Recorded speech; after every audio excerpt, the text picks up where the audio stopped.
Magandang araw sa inyong lahat. Welcome back sa aking YouTube channel, Elena Vines. Narito po ang mahalagang updates tungkol sa mga lugar na naglabas ng kanilang social pension payout. Pero bago ang lahat, huwag kalimutang mag-subscribe sa aking YouTube channel, Elena Vines, para lagi kang updated sa mga bagong impormasyon.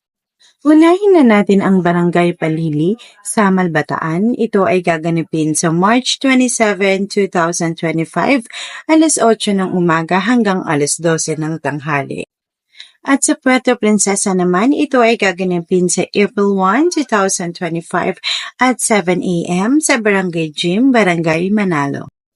At sa Barangay Santa Cruz, Magalang, Pampanga, ito ay gaganapin sa March 27, 2025 sa Gym Magalang at 6 a.m. At sa Barangay Salitran, Tres Dasma, Cavite, ito ay kasalukuyang nagaganap ngayong araw, March 26, 2025 from 8 a.m. up to 3 p.m. At sa Municipality of Lumban, Laguna, meron pong AKAP pay-up at March 27, 2025 from 9 a.m. up to 3 p.m.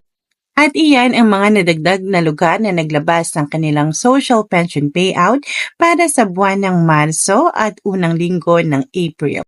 Kaya manatili kayong nakatutok sa aking channel para sa mga pinakabagong updates sa social pension payouts at iba pang informative videos. Tandaan, ang kaalaman ay susi ng matalining desisyon. Thank you so much for watching.